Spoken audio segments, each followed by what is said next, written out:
right, so we're diving deep today into what everyone's talking about, Yeah. how to thrive in the age of AI. Yeah. It's a big one. It is a big one, and we've got this excerpt here called Thriving in the Age of AI, Skills for the Future. Yeah. And it's really going to help break down what we need to know.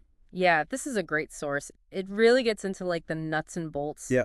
of the skills that we all need, regardless of like our background, technical or not. Exactly. And so like Yeah. right away, it jumps into this thing called data literacy, Yeah. which sounds kind of like, A little jargony. jargony. Yeah. Yeah. Yeah. But what is it really? Well, it's really about like how to understand and work with data, right? Because Yeah. data is really like it's the language of AI. Oh, okay. So if we want to understand like what AI is saying and be able to like talk to it, give it instructions, we need to speak data. So it's more than just like Yeah. crunching numbers in a spreadsheet. Absolutely. It's about seeing the trends, being able to visualize it, clean it. Right. And using it to like, make decisions. Exactly. Like if you were looking at like a marketing campaign, Right. you could be data literate and understand what's working and what's not. Absolutely. It's about taking the data, making meaning of it, and then creating actionable insights, Okay. which leads us to something really interesting, machine learning. Oh, yeah. Everyone's talking about machine learning now. Right. It sounds so futuristic. It does. So is this basically like teaching computers to learn from data? Exactly. Okay. So we're creating algorithms that can look at that data, find the patterns, make predictions. Okay. The excerpt here talks about TensorFlow and scikit-learn. Okay. Those are like tools that help us build these learning systems. TensorFlow is really great for those complex neural networks. Okay. So think like image recognition, natural language processing. Mm-hmm. But scikit-learn is really good for like more of the day-to-day machine learning. Gotcha. So predicting if a customer is going to leave or like identifying a fraudulent transaction. So like TensorFlow is the complex stuff and scikit-learn is more like every day. Yeah, you got it. Okay, cool. So to really use these tools, you need coding skills. Oh boy, coding. The excerpt mentions Python RSQL. I know a lot of people hear coding and they get like really intimidated. Yeah, but it's so important. Yeah. It's like the new spreadsheet, Right, exactly. Like back in the day, if you knew spreadsheets, you were set. Now it's all about code. So do you have to be like a master coder? Not at all. Yeah. There are so many resources to learn the basics. Just like learning a language. The more you practice, the better you get. Right, the more fluent you become. Exactly. Okay, so then the excerpt talks about cloud computing, Right. which feels very like in the clouds. It can be a little bit out there. Yeah, but why is it important for AI? Well, think about it. To train these AI models, you need so much computing power Uh-huh.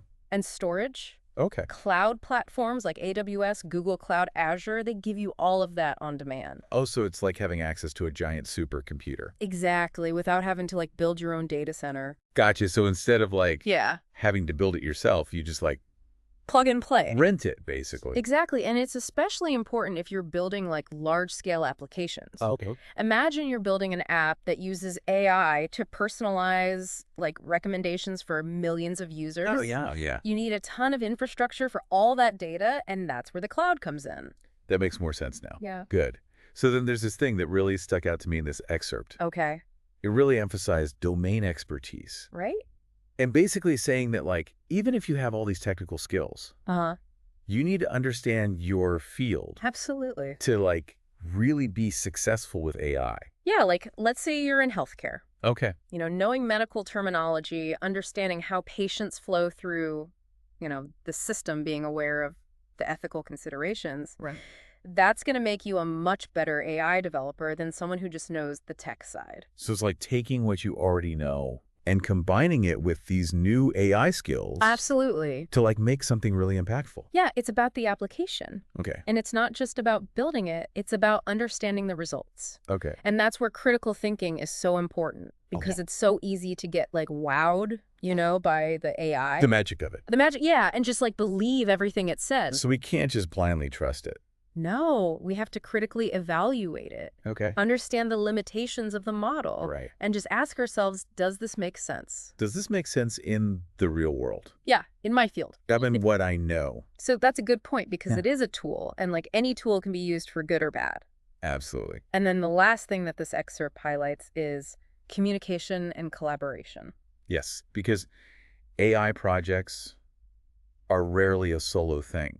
Right. You're going to be working with data scientists, software engineers, people who know the field, All sorts of different business people. backgrounds. Exactly. And so being able to explain like these really complex AI concepts to different people, that's critical for success. So it's not just enough to be like the tech genius. You have to be able to like Translate it. translate it Yeah, be a good communicator. to people who maybe don't have a technical background at all. Exactly. And it's through that like teamwork and collaboration that you can Yeah. really get to The best solutions. the best solutions. Yeah. Okay. Yeah. Wow. We covered a lot. We did. But I think it's clear from this excerpt, thriving in the age of AI, it's about, having these technical skills, Yeah. but then also bringing in what you already know Yeah, marrying those two. and your own expertise and passions. Yeah, and remembering that AI is a tool Right. that can help us to live better lives and solve these complicated problems. So it's up to us to use it responsibly, ethically.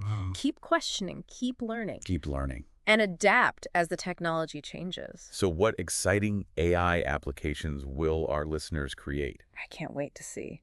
All right. Thanks for joining me on this deep dive. It's been a pleasure. I'll see you next time. See you later.